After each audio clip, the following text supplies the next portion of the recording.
नमस्कार, खबर भारत 360 देख रहे हैं आप और मैं हूं आपके साथ सीमा। चलिए रुक करेंगे खबरों की ओर। खबर सिवनी से है, जहां बरघाट के प्रसिद्ध कॉमेडी कलाकार देव पवार, जिन्हें बनवारी सेठ के नाम से भी जाना जाता है, ने किसानों की मांगों का समर्थन करते हुए सरकार से अपील की है कि वह उनकी समस्याओं का समाधान करे। देव पवार ने कहा कि किसान हमारे देश की रीढ़ हैं, उनकी समस्याओं को अनदेखा करना उचित नहीं है। मैं हमेशा किसानों के साथ खड़ा रहूंगा और उनकी आवाज उठाता रहूंगा। यह बयान उन्होंने हमारे संवाददाता से सीधी बातचीत के दौरान दिया। बातचीत में उन्होंने किसानों की अहमियत पर जोर दिया और सरकार से उनकी सभी मांगे जल्द से जल्द पूरी करने की अपील की। इस चर्चा में देव पवार ने अपनी लोकप्रिय शैली में समाज से जुड़ी समस्याओं पर भी अपने विचार साझा किए। बीजेपी आपको 2027 में 3100 रुपए का रेट देगी और बोलेगी चलो 28 में वोट दो हमको। तो 27 में लॉलीपॉप मिलेगा, अभी नहीं मिलता। लॉलीपॉप मिलेगा, लॉलीपॉप को पहले खोल के देखना। चावल का रेट किसने बढ़ाया? क्यों नहीं सरकार ने एक्शन इसमें? सबको यही मालूम था कि भाई लोकसभा चुनाव जैसे खत्म होगा धान के रेट बढ़ना है। अब जब व्यापारी ने बढ़ाया तो सरकार के कंट्रोल में क्या व्यापारी नहीं है क्या? मैं बता रहे हैं, यहाँ के जो विधायक सांसद होते हैं ना जी, वो जहां पर परसेंटेज मिलता है उसी काम को करवाते हैं। माचा गोर का पानी बरघाट में निश्चित ही मिलेगा। वो तो पानी आज तक नहीं आया भाजपा सरकार होने के बाद ही। यहाँ पर हैं विधायक सांसद, मुझे तो लगता नहीं कि संभव है ये। आपने भी 2024 में चुनाव लड़ा था जी, सांसद का चुनाव जी। ये पार्टियों में खलबली मची थी कि देव पवार फार्म भर रहा लिए और कहीं हार ना जाए चुनाव। मतलब दोनों पार्टियों में क्या लग रहा था आपको? तो बीजेपी के अंदर भी एक खौफ था। नमस्कार दोस्तों, आप देख रहे हैं खबर भारत से। मैं संजय काड़े, कैमरा पर्सन धर्मेश जायसवाल के साथ सिवनी। मेरे साथ जो शख्सियत है वो है मिस्टर देव पवार, बनवारी सेठ के नाम से जाने जाते हैं और ये किसी की पहचान के मोहताज नहीं है। बरघाट क्षेत्र कहा जाए तो कलाकारों की जननी है। यहाँ बहुत से कलाकार ने अपनी अमिट छाप छोड़ी है। मिस्टर देव पवार जा रहा है कि 3100 रुपए धान, 27 रुपए गेहूं का जो समर्थन मूल सरकार ने इसके पहले चुनाव में घोषणा की थी, किसानों को नहीं मिला तो किसान आक्रोश दिखे जी। आप भी किसानों के बीच में पहुंचा। बिल्कुल, हमने भी अपने खबर भारत में बहुत सी खबरें दिखाई हैं और आपको किसान का युवा नेता भी कहा जाता है। तो आपको क्या लगा कि आप अच्छे खासे कॉमेडी कलाकार, किसानों के बीच में जाने का आपका क्या, किसानों को जागरूक? देखिए, सबसे पहले तो आपको दर्शकों को मैं नमस्कार करता हूँ। किसानों के बीच में जाना मेरी ज़रूरत मुझे इसलिए पड़ी, जैसा कि आप सभी जानते हैं कि हम सभी किसानी क्षेत्र से के रहने वाले हैं और ख़ास तौर पर जो मैं जहाँ पर पला बड़ा हूँ, जो मेरा घर है, जो मेरा परिवार है, हमारे दादाजी वगैरह, उनके पिताजी वगैरह सब लोग खेती करते हुए आए हैं। तो जब किसान हमारा कृषि कर रहा है, उसको आज की डेट में कुछ भी प्रॉफिट नहीं है, वो जीरो प्रॉफिट पे काम कर रहा है। ऊपर से जो सरकार ने उनसे वादा किया था वो से उन्होंने पूरा नहीं किया। तो मुझे ऐसा लगा कि यार कहीं ना कहीं हमारा जो किसान है वो ठगा हुआ दिखाई दे रहा था। तो मैंने जिस तरह से कॉमेडी किया, लोग मुझसे जुड़े हुए हैं, तो बस मैंने एक कोशिश किया कि चलो लोगों के बीच में अपनी बात रखने के लिए कि भाई आप लोग जागिए। और ऐसा नहीं, मैंने कॉमेडी के माध्यम से तो किया ही किया। जैसे मेरे वीडियो से भी आपने देखा होगा, आपका एक वीडियो चला था नींबू चौखाने वाला, क्या है इसका सारांश क्या है? दर्शकों को बताएं थोड़ा हमारे। देखिए, हमारे गाँव में लोग कहते हैं कि बोले यार तुमको बोले सब कुछ मिल गया, बोले हम तो नींबू चौकते रह गए।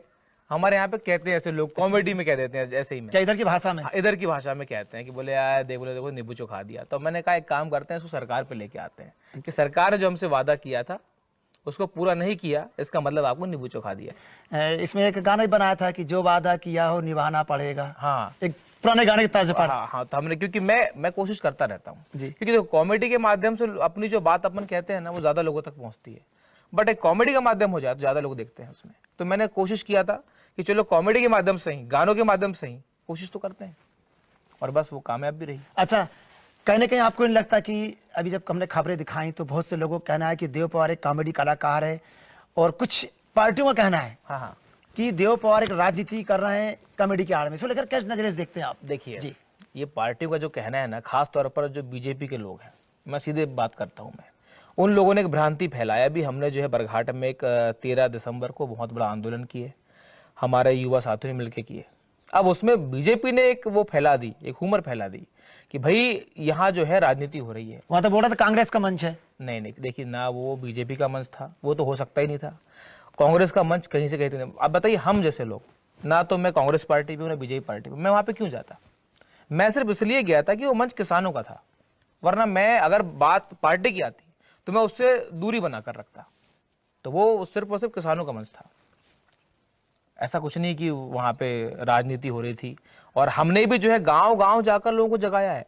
हमारे क्षेत्र के किसानों तक हम पहुंचे हैं। हमने एक डीजे बनाया था, हमने गांव गांव जाकर चुनाव को जैसे हमने नुक्कड़ सभाएं करी कि आपको 31 रुपये बोला गया है, आप अपना हक मांगिए, अधिकार मांगिए, 13 तारीख को बरघाट चलो।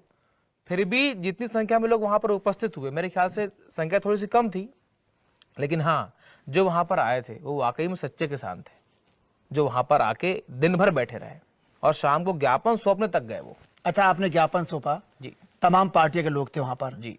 किसानों का कहना है कि हम किसान हैं, किसान लोग पहुंचे हैं, कोई आरटी पार्टी का काम नहीं है। सौंपा था ना, सरकार को क्या अल्टीमेटम दिया कि भाई मांगे कब तक पूरी होंगी, लेकिन किसान तो धान आज भी बेच रहा है आके मंडियों में और खरीदी केंद्र में, क्या कहते हैं इसको लेकर? देखिए, किसानों को धान बेचना तो उनकी मजबूरी है। आज किसान की कंडीशन इतनी खराब हो चुकी है। देखो, साल भर वो इंतजार करता है बेचारा एक फसल का। आज उसको अपने घर किराना लेना है, कैसे लेगा वो? धान की फसल से लेगा। कपड़े खरीदना है, धान की फसल से खरीदेगा। शादी करनी है, उससे ही करेगा वो। उसके पास दूसरा कुछ व्यवस्था है नहीं, तो वैसे ही वो तो मजबूर है ही। सरकार ने तो उसको परेशान कर रखा ही है। अब जो उसके पास में है वो चाह रहा है कि बेच दूं, 2 पैसा आ जाए। शादियां भी चल रही हैं तो उसको खर्चे बड़े रहते हैं, तो कहीं ना कहीं वो धान तो बेच रहा है। लेकिन हाँ, हमने जो 13 को ज्ञापन सौंपा था, उन्होंने बोला कि हम आपको 3-4 दिन का हमने उनको वक्त दिया हुआ है। अब बोले हम आपको कोई ना कोई वहां से जवाब मिलेगा, बट अभी तक नहीं मिला है। अच्छा, आपको नहीं लगता कि सरकार ने जो 3100 का वादा करी थी, आपको नहीं लगता कि सरकार अगर किसानों की 200 भी बढ़ाती तो किसान कितना खुश होता? मान लो, देखिए, अभी की डेट में 200 बढ़ाना तो मैं समझता हूं कि ये सिर्फ एक बातें हैं। अगर आपने 3100 बोला है तो 3100 देना पड़ेगा। 200 में क्या होगा बताइए आप? अच्छा, अभी कुछ आपके लोगों का कहना था किसानों का कि सरकार ने छत्तीसगढ़ में बराबर समर्थन मूल्य दे रही। हाँ। मध्य प्रदेश में क्या दिक्कत आ रही सरकार को? देखिए, मध्य यहाँ तो प्रदेश, भाजपा सरकार है ना। हाँ, ये अच्छा सवाल किया आपने जी।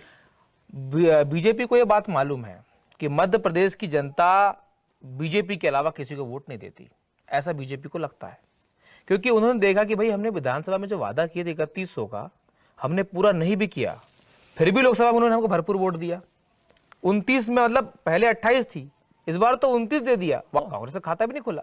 तो बीजेपी तो इस बात के लिए एकदम फुल कॉन्फिडेंस में है कि मेरे साथ हैं। और आप भी जानते हैं, जो साथ में होता है ना उसकी इज्जत थोड़ी कम होती है, और जो साथ में नहीं होता है उसकी इज्जत कुछ ज्यादा होती है। आपके पास में मान लो अगर लैपटॉप नहीं है तो आपको इच्छा रहेगी भाई लैपटॉप मेरे पास में होना चाहिए यार। जो मोबाइल है उसकी आप इज्जत नहीं कर रहे हैं, आपको लैपटॉप चाहिए। वही कहानी यहाँ पर भी है कि एक जो जनता है अब इसके बीजेपी के साथ में, इसलिए वो इज्जत भी नहीं कर रही उनकी। अब कोई परवाह नहीं है, मर जाए कट जाए उनको मतलब नहीं है। देखिए, अगर अपने बरघाट क्षेत्र की देखा जाए जी, तो यहाँ पर सबसे ज्यादा किसान प्रताड़ित है कि एक ही फसल लेता है। हाँ। ट्यूबवेल है तो गेहूं की पैदावार करता है। हाँ। लेकिन सबसे बड़ी समस्या यहाँ पर माचा गोरा का पानी। एक कांग्रेस की सरकार के विधायक जी ने कहा था कि माचा गोरा का पानी बहुत जल्दी लाएंगे, आज तक नहीं आया। किसानों का कहने का यहाँ पर सिंचाई का साधन है, किसान बहुत प्रताड़ित है, बहुत ही ज्यादा दुखी है। देखिए, हमारे यहाँ पर माचा गोरा का जो मुद्दा है, माचा गोरा के नाम से इसके पहले कमर मरसकोले जी भी विधायक बन चुके थे। फिर अर्जुन सिंह काकोड़े जी ने इसको और गरमाया, जो कांग्रेस के विधायक बने।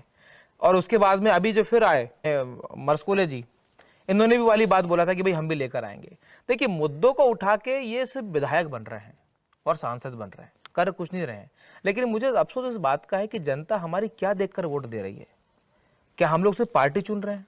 हम लोग व्यक्ति को नहीं देख रहे हैं कि हमारे लिए कौन व्यक्ति काम आएगा? सिर्फ और सिर्फ थप्पा देख रहे हैं बस। कि जब कमलनाथ जी बरघाट आए थे, परमनी थी, राहुल गांधी भी थी उस वक्त स्टेज पर, हमने भी कवरेज किया था। उन्होंने मन से घोषणा की थी कि बहुत जल्द हमारे अर्जुन सिंह विधायक बनी होती, यहाँ का माचा गोरा का पानी बरघाट में निश्चित ही मिलेगा। किसानों को फुल कंपटीशन था कि पानी आएगा, लेकिन वो तो पानी आज तक नहीं आया भाजपा सरकार होने के बाद ही। क्या लगता है आपको? जिस तरह के नेता हमारे यहाँ पर हैं, विधायक सांसद, मुझे तो लगता नहीं कि संभव है ये, क्योंकि उनकी इच्छा ही नहीं किसानों को कुछ कर पाए। देखिए, कितना फायदा मिलेगा अगर नहर आ जाती तो आप बताइए। नहर आने से किसान तो मतलब किसान के लिए समझ लीजिएगा कि वो संजीवनी बूटी बन जाएगा, वो डबल आय का साधन। हाँ, क्योंकि आज एक फसल को वो खर्च में जोड़ देगा, दूसरी को उसकी जो है वो कमाई समझेगा। लेकिन बता रहा हूं मैं आपको, अब रही बात, अभी आपने बोले कि कमलनाथ जी उस मंच से बोल रहे थे, राहुल गांधी जी बोल रहे थे। राहुल गांधी जी क्या मालूम कि माचा गोरा कहां पर है? ये तो सिर्फ आने के पहले स्क्रिप्ट बना के देते हैं, लिख कर देते हैं कि भाई साहब ये ऐलान कर देना, जरा वोट बढ़ जाएंगे हमारे। अरे भाई, जब आप जीत गए तो करके दो ना उस काम को। आज हमारा मंडी कासना जो डैम है हमारा, आज उसकी नहर का उन्होंने पैसा खा के बैठे, पूरा डैम बन चुका है, उसकी नहरें कहाँ बनी है? अच्छा देखिए, वहां पर भी किसान जो हमारा है, उनकी लड़ाई लड़ने वाला कोई व्यक्ति नहीं बचा। ना कोई बीजेपी का आदमी जा रहा है वहां, ना कांग्रेस का आदमी जा रहा है, ना कोई किसान नेता जा रहा है उनके साथ में। आज कंडीशन है किसान जो है अपने आप को अकेला महसूस कर रहा है। इसीलिए हम लोगों ने एक कोशिश किए थे कि 3100 मूल्य के ऊपर हम लोग आंदोलन करेंगे ताकि किसान हमारा एकत्र हो पाए। हमने जो है किसान एकता मंच का निर्माण भी कर लिया है ताकि हमारे किसान लोग जो है हमसे जुड़े रहें और जब भी लड़ाई लड़ना है उन लोग की हम लोग को तो हम साथ में मिलकर लड़ें। हमने इसकी कोशिश और शुरुआत कर चुके हैं। आपने भी 2024 में चुनाव लड़ा था जी, सांसद का चुनाव जी, और आपको चाहने वालों ने वोट तो दिया, लेकिन ऐसा लगता है कि एक नए युवक के हिसाब से आपने जब फॉर्म भरा, आपके साथ बहुत से लोग थे जब फॉर्म भरने गए थे और पार्टियों में खलबली मची थी कि देव पवार फॉर्म भर रहा कहीं हमारे हमको मिली और कहीं हार ना जाए चुनाव। मतलब दोनों पार्टियों में क्या लग रहा था आपको उस समय जब बालाघाट ज्यादातर आपका दौरा रहा है? देखिए, मैं तो जब हमारी जो नामांकन रैली हुई थी मध्य प्रदेश में हम लोग का फर्स्ट नंबर लगा था क्योंकि मैं बैलगाड़ी से गया था। सेकंड कोई इंदौर से आए हुए थे, तो हमारी रैली भी अच्छी हुई थी, नामांकन रैली भी। और रही बात पार्टी की बात कर रहा हूँ मैं, तो बीजेपी के अंदर भी एक खौफ था क्योंकि हम उस तरह का हम लोग चुनाव लड़े हैं, हम लोगों के बीच में गए हैं। मैं वहां पहुंचा हूं जहां बीजेपी के और कांग्रेस के प्रत्याशी पहुंच नहीं पाए। मैं उस जगह पर जाकर लोगों से हाथ जोड़ के विनती करके आया हूं। और रही बात परिणाम की, देखिए हार जीत तो होते रहती है, लेकिन जनता ने जो मुझे वोट दिया, जितना मुझे प्यार मिला, मैं समझता हूं ना तो कभी मेरे घर से किसी ने चुनाव लड़ा, मेरे घर से किसी ने कभी पंच का चुनाव भी नहीं लड़ा। पंच का चुनाव जो सबसे छोटा चुनाव होता है, ना मेरे दादा लोगों ने लड़े, ना हमारे उनके पिताजी ने लड़े, लड़ा पहला मैं बंदा। और मुझे जनता ने जितने वोट दिया है, 7,500 वोट ही मेरे लिए बहुत होते हैं। अगर 7,500 लोग कहीं इकट्ठे हो जाएं तो भाई साहब ग्राउंड छोटा पड़ जाएगा। अच्छा, आपको नहीं लगता कि अच्छे खासे आप कॉमेडी कलाकार हैं? जी, मुंबई में रहे आप, हाँ वेब सीरीज में काम भी किया आपने, हमने भी देखा है। जी। और अच्छे खासे आप कॉमेडी कलाकार हैं, आपको राजनीति से क्या लेना देना है? आपको तो बड़ी अच्छा खासा काम चल रहा है, इससे क्या मिल रहा है आपको राजनीति में आने से? कुछ फायदा है आपको? क्या लगता है, क्या लोगों को सिर्फ जागरूक कर रहे हैं आप? नहीं, मेरा एक ही मकसद है। आज जिस तरह के नेता हम लोग के यहाँ पर हैं, मैं इसको बदलना चाहता हूँ। भाई आज अगर युवा आएगा तो युवाओं की सोच को समझेगा। आज हमारे यहाँ पर रोजगार के साधन क्यों नहीं है? क्योंकि कोई भी जो यहाँ पे नेता बन रहा है, विधायक बन रहा है, सांसद बन रहा है ना, वो युवाओं के बारे में नहीं सोच रहा है। मैं बताता हूँ आपसे, हमारे यहाँ के जो विधायक सांसद होते हैं ना जी, वो जहाँ पर परसेंटेज मिलता है उसी काम को करवाते हैं और रोजगार देने में इनको परसेंटेज मिलेगा नहीं। मेरी सोच थोड़ी सी अलग है। मैं चाहता हूं कि युवाओं को मौका मिले। हमारे यहाँ पर एक नई सोच के, अलग सोच के युवा आए, नेता आए, विधायक आए, सांसद आए, ताकि लोग जनता के बीच में वो रहें। आज हमारे यहाँ के नेता जनता के बीच में नहीं होते हैं। कब आते हैं? वो चुनाव के 6 महीने पहले आते हैं या 1 साल पहले आते हैं और बस आके वोट मांगने लग जाते हैं। आपका फार्म भरने का ये मकसद था कि ताकि आपके भरने से नए युवक जागरूक हो, बिल्कुल, उनको मौका दिया जाए। हाँ, मतलब आपका राजनीति कोई इंटरेस्ट नहीं उतना? नहीं, इंटरेस्ट है तब तो मैंने फॉर्म भरा। मैं ये चाह रहा हूँ आने वाले समय पे, है ना, क्योंकि मुझे तो भाई देखो, जब तक हम जीतेंगे नहीं तब तक चुनाव लड़ना तो बंद करेंगे नहीं। वो कहते जब तक तोड़ेंगे नहीं तब तक छोड़ेंगे नहीं, वही वाली का रिकॉर्ड तोड़ना पड़ेगा।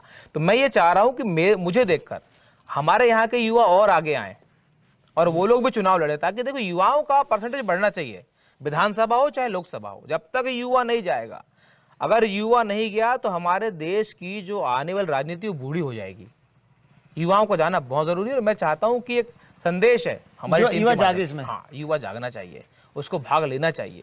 लड़िए, लोकसभा लड़िए, विधानसभा लड़िए, जिला पंचायत लड़िए, जनपद लड़िए, युवाओं को लड़ना चाहिए, संघर्ष करना चाहिए, आपका कहना है? करना चाहिए, बिल्कुल करना चाहिए। और कभी सोचो मत कि मैं गरीब परिवार से हूँ तो मैं चुनाव लड़ नहीं पाऊंगा। लड़िए, बिंदास लड़िए, कोई आप लोगों ने जब किसान का आंदोलन किया 2-3 जगह हम देखा आपको, फिर आप लोगों ने विधायक सांसद से कांटेक्ट किया, क्या जवाब आया उनसे आपको? देखिए, हमारे बरघाट के जो विधायक हैं महोदय, वो तो खैर फ़ोन में बातें नहीं करते। रही बात सांसद जी की, तो सांसद जी की बात मुझसे नहीं हुई थी। हमारे टीम के जो कुछ हैं भाई लोगों ने बात किया था, उन्होंने सिर्फ इतना बोला है कि भाई ये विचाराधीन है और हमने मुख्यमंत्री से बात किया हुआ है और वो कुछ करेंगे। कब करेंगे उन्होंने ये नहीं बताया और मुझे तो उम्मीद भी नहीं है कि कुछ हो पाएगा, क्योंकि जिस तरह से देखो मनसा अगर होती देने की किसी की, तो वो किसी को परेशान नहीं करता। आपको लगता है कि पार्टी के बहुत से लोग क्या जानबूझ के मंच पर नहीं आए, या कुछ लोग आए तो बाद में उनको मना कर दिया गया तो दूसरे कार्यक्रम में नहीं पहुंचे? क्या नजर देखते हैं आप देखिए, इसको? मैं तो आपको बताता हूँ, कुछ लोग हमसे जुड़े थे जी, कुछ लोग के हमने हमारे ही मंच पर भाषण भी सुने थे, अपने किसान एकता मंच के मंच पर भाषण सुने थे, लेकिन वो अगले सुने थे अपने किसान एकता मंच के मंच पर भाषण सुने थे, लेकिन वो अगले कार्यक्रम में नदारद रहे। वो कारण क्या लगता है आपको?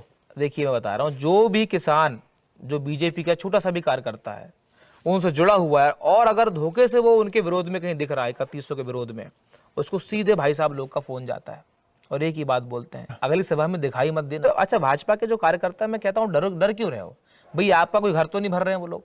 पहले आप किसान हो, उसके बाद आप बीजेपी कांग्रेस हो। फिर आपको ऐसा तो लगता ना कि आप कॉमेडी कलाकार के होते हुए और पार्टियों की बुराई कर रहे हैं कि आपके लिए नासुर ना बन जाए भविष्य में? क्या नासुर बनेगा? देखो, मेरे पास कोई धन संपदा है नहीं, मैं कोई बड़ा बिजनेसमैन तो हूँ नहीं कि मेरे पीछे ईडी लग जाए। और मैं अपना सिर्फ काम करता हूँ, मेरा काम बहुत साफ सुथरा है। दिन भर मैं अपने कॉमेडी वीडियो शूट करता हूँ, एडिटिंग करता हूँ और अपने काम में लगा रहता हूँ। रही बात राजनीति की, जब मेरे साथी मुझे आवाज देते हैं, उस काम से समय निकाल करके मैं राजनीति के क्षेत्र में भ्रमण करता हूँ। नहीं तो लोग कहते हैं राजनीति रोटी सेक रहा, देव पवार आया जब से लोगों को बरगलाता है। किसी को जगाना, अगर लोग कहते हैं कि बरगलाना है, तो फिर भाई हम तो करते रहेंगे। हम काम कर रहे हैं जगाने का। अब भाई बरगलाना क्या है भाई? आपने 3100 बोला था, ये आपने बोला था, हमने थोड़ा ना बोला था, कि देव पवार थोड़ा बोला था। 3100 आपने बोला है तो आपको देना पड़ेगा। अब नहीं दे रहे हैं तो जनता को विरोध करना पड़ेगा। तो विरोध कैसे होगा? जब कोई उनके बीच में एक युवा उठ के आएगा या कोई किसान नेता उठ के आएगा। भाई किसान तो अपना अपना काम कर रहा है खेत में, उसको जाके बताना पड़ता है कि आपसे कोई वादा किया गया था, जाओ अपनी मांग रखो। तो इसको बरगलाना थोड़ा बोलते हैं, इसको तो भाई अपना हक मांगना बोलते हैं। अपना हक मांग रहे हैं। अच्छा, आपने एक चीज का गौर नहीं किया होगा इसमें कि सरकार ने जैसे ही घोषणा करी थी चुनाव के पहले जी 3100 रुपए समर्थन मूल्य धान, मैं दर्शकों को बताना चाह रहा हूं कि सरकार ने जो घोषणा करी थी 3100 रुपए धान का और 27 रुपए समर्थन मूल्य गेहूं का, जी, एक 15 या 20 दिन, एक महीने के अंतराल में चावल का रेट अनाप शनाप बढ़ गए। 1000 रुपए कुंटल, 800 रुपए कुंटल छू गया चावल। बिल्कुल। जो 800 रुपए कट्टी आती थी, पौना खंडा कहा जाओ, 1200 हो गई, 1200 वाली 1700 हो गई। तो कहीं ना कहीं आपको लगता है किसान को तो लालीपाप दिया, अगर किसान को कुछ तो मिला नहीं, समर्थन मूल्य बढ़ा ही नहीं आज तक। फिर चावल का रेट किसने बढ़ाया? क्यों नहीं सरकार ने एक्शन इसमें? या अचानक कैसे बढ़ा? किस नजर से देखते हैं इसको आप? ये सरकार की वजह से बढ़ा। अगर आप मंचों से ये बात ना बोलते, सबको यही मालूम था कि भाई लोकसभा चुनाव जैसे खत्म होगा धान के रेट बढ़ना है। तो व्यापारी ने क्या काम किया? व्यापारी ने पहले ही बढ़ा दिया। अब जब व्यापारी ने बढ़ाया तो सरकार के कंट्रोल में क्या व्यापारी नहीं है क्या? उनको बोलना चाहिए था ना भाई आपने कैसे बढ़ा दिया, जब तक हमारे इधर धान का रेट नहीं बढ़ा। सरकार को तो आज तक नकेल कसना था ना। बिल्कुल कसना चाहिए। इसमें हर वर्ग का आदमी मार झेल रहा है। चावल का जो इतना रेट बढ़ा हुआ फिलहाल में भी, किसान को अगर बोनस और रेट बढ़ा मिलता तो पब्लिक कहती नहीं यार किसानों के धान का रेट बढ़ा है, इसलिए चावल का रेट बढ़ा है।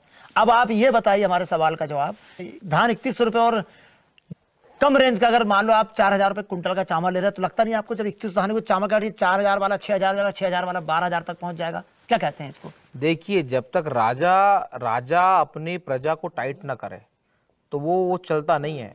अगर आज देखा जाए तो प्रदेश के जो मुख्यमंत्री हैं हमारे महोदय जी, माननीय मोहन यादव जी, उनको इस बात के ऊपर एक्शन लेना चाहिए कि भाई हमने जो 3100 बोला था 3100 नहीं हुआ, उसके पहले चावल का रेट कैसे महंगा हो गया?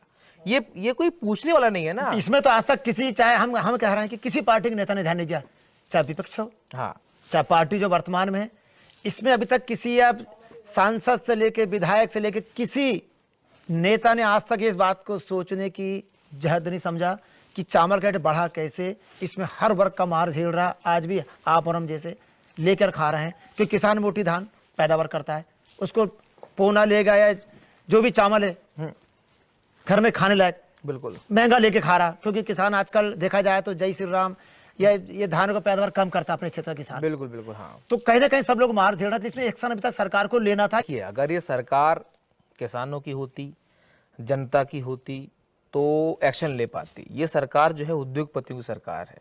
और मैं ये नहीं कह रहा हूँ, चाहे कांग्रेस की आप बात कर लें, कांग्रेस ने भी कभी इस विषय पर चर्चा नहीं करी कि आज चावल का रेट क्यों महंगा है। उसका ना गलती इसमें हमारी गलती, उसमें उनकी नहीं। अगर आपको लड़ाई लड़नी है तो आपके सेनापति के तौर पर एक व्यक्ति आप चुनते हैं कि भाई ये हमारे लिए आधी रात को खड़ा हो जाएगा, हमारे हर मोर्चे पर हमारा साथ देगा। आज आपने क्या काम करा है? व्यक्ति ने चुना, आपने पार्टी को वोट दिया है। आप ये बताइए मुझे, आप इतनी जगह पर जाते हैं चुनाव पे, अभी आप विधानसभा भी घूमे, आपने लोकसभा क्षेत्र में भी घूमा, आपने देखा होगा कुछ लोगों को तो यही नहीं मालूम कि कमल के फूल से कौन खड़ा हुआ, उनको कोई मतलब नहीं है। पंजे से कौन खड़ा हुआ उनको कोई मतलब नहीं। उनको ये मालूम है कि हम पंजे वोट देते हैं, उनको ये मालूम है हम कमल पे वोट देते हैं। व्यक्ति की तो बातें नहीं करते लोग, बस गए और ढूंढते हैं वहां पे जाके किधर है कमल किधर है पंजा, जाके बटन दबाए खेल खत्म। तो पंजा और कमल ध्यान रहता बस व्यक्ति कौन खड़ा वो देख ही नहीं रहे हैं वो लोग। और आज इसी का हमको जो है पनिशमेंट मिल रहा है कि आज आपकी लड़ाई में किसान सिर्फ अकेला खड़ा है। अभी जो चावल की बात कर रहे हैं आप ना, 3100 एक बार हो जाने दो, उसके बाद गरीब तो चावल नहीं खा पाएगा साहब।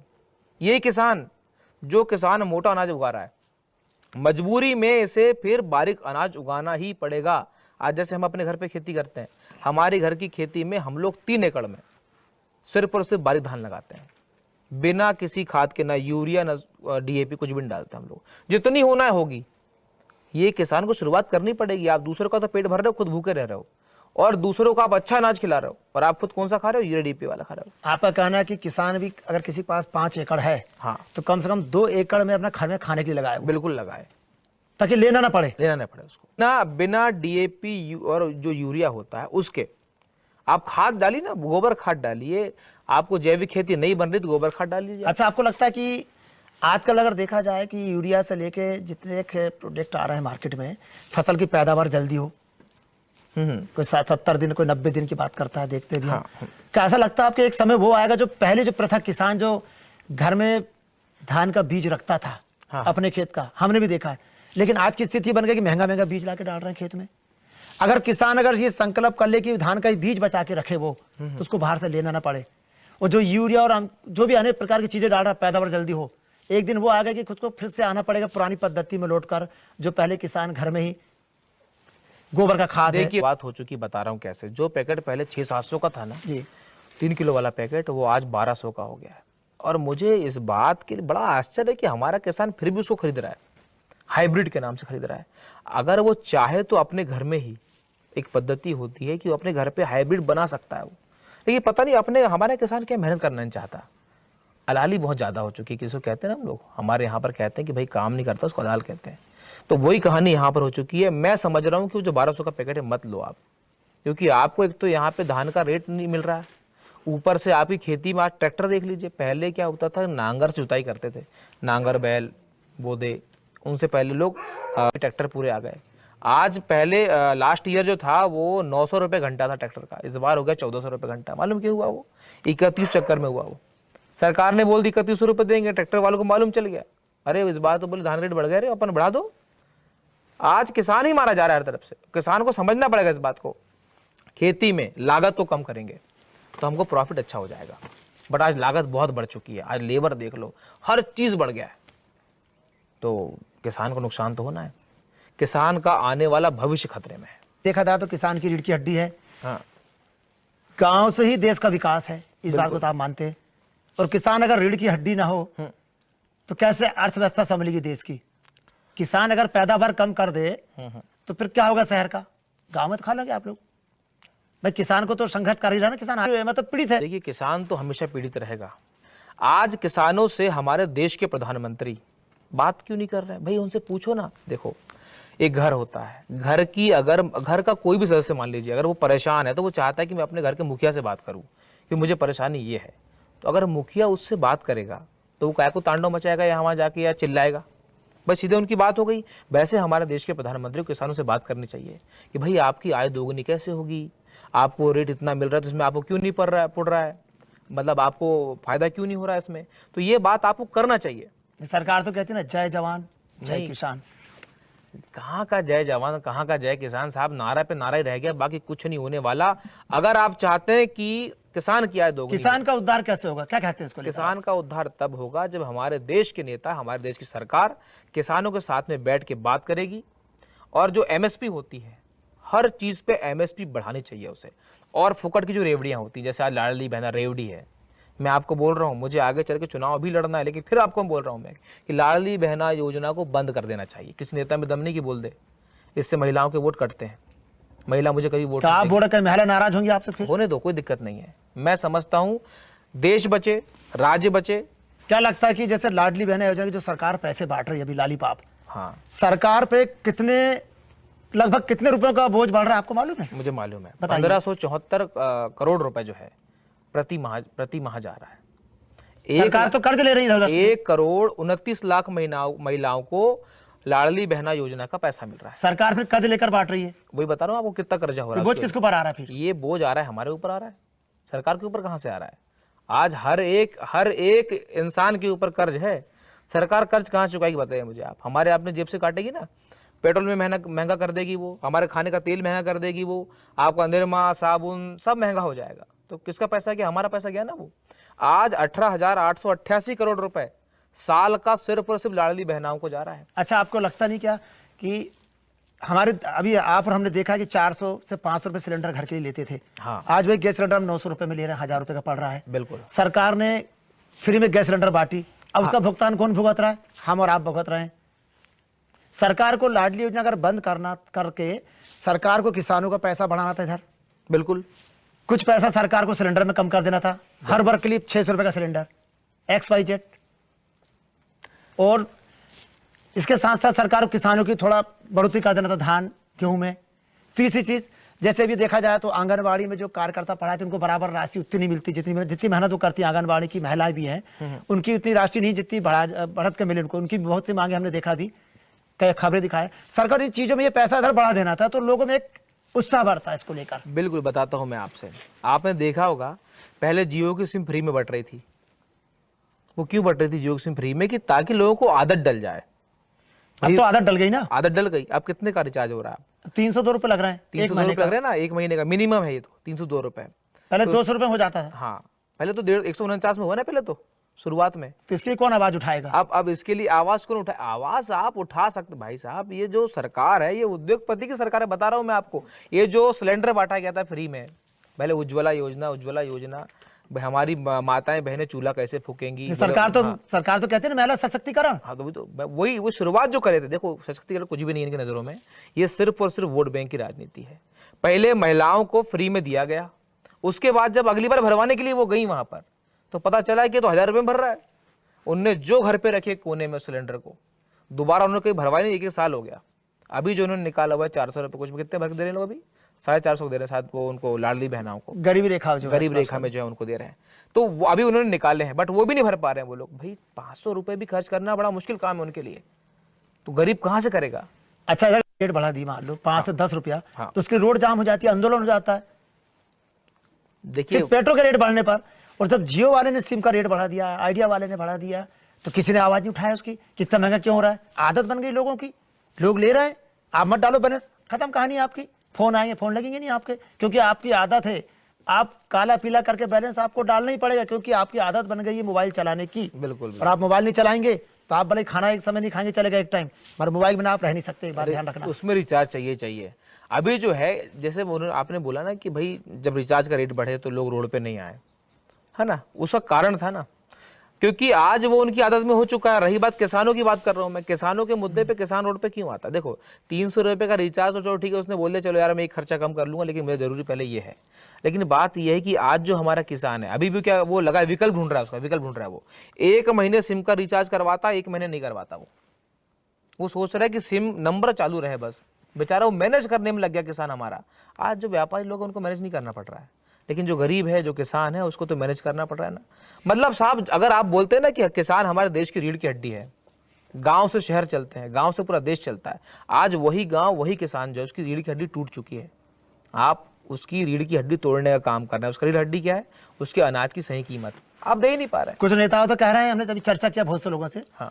कह रहे हैं कि सरकार इसमें नजर बनाई हुई है कि किसानों की समस्या का समाधान होगा। अभी देखने में आएगा कब होता है। नजर बनी है तो उसमें पावर का चश्मा लगाओ, कहना आप। नजर बनाए हुए दिख कुछ नहीं रहा, ये लोग को धुंधला दिखाई दे रहा है। उसमें अब एक वो लगाओ, अलग लेंस बनाओ इनका, ताकि उसमें देखे कि किसान जो है खेत में परेशान है, बेचारा शांत बैठा हुआ है। नजर बनाने से क्या होता है भाई? आप कहना कि धूप का चश्मा मत लगाए। धूप का चश्मा नहीं लगाओ भैया, पावर वाला लगाओ। माननीय मोहन यादव जी, आपसे निवेदन कर रहा हूँ, चश्मा बदलिए आप, नंबर लगाइए बराबर, तब दिखेगा आपको किसान कितना परेशान है।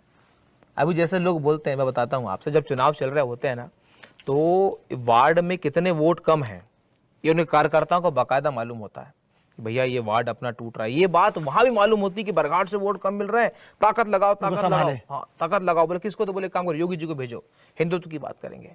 आज यही बात अगर उनको मालूम है कि बरघाट में किसान आंदोलन कर रहा है, सिवनी में आंदोलन कर रहा है, क्या उनको मालूम नहीं है? क्या मोहन यादव जी को नहीं मालूम कि उनके कार्यकर्ता फोन नहीं करते होंगे, विधायक फोन नहीं करता होगा कि आज बरघाट में आंदोलन है? मालूम होने के बाद भी आप गूंगे बन गए, बहरे बन गए, अंधे हो गए आप। ना आपको सुनाई दे रहा है, ना दिखाई दे रहा है। भाई किसानों की बात आप उनसे मिलिए सही। बालाघाट अभी हमारे मुख्यमंत्री महोदय आए थे, किसानों ने उनसे मिलने की कोशिश करी, उनके गार्ड ने भगा दिए, उनको धक्का मार के भगा दी। मैं तो समझता हूं जितने भी किसान हैं, 2028 के विधानसभा चुनाव के ठीक 1 साल पहले आपको ये 3100 रुपए का रेट देंगे, अभी नहीं देंगे। लेकिन याद रखना 28 में वोट लेने के लिए देंगे आप। 2028 में चुनाव होंगे तब 2028 में अभी चुनाव उम्मीद नहीं लग रही आपको? अभी नहीं। देखो मैंने बताया था उस दिन, मैंने बोला था आंदोलन में कि बीजेपी की चाय पक रही है, अभी उबाल आएगा, 26 में भी आएगा, 27 तक उबाल आएगा, फिर चाय शानदार पक के एकदम बाहर आएगी, फिर 28 में लोग चाय को पिएंगे। मतलब 27 में पैसा देंगे, 28 में उसको चाय को पिएंगे, उसी पैसे वाली चाय को।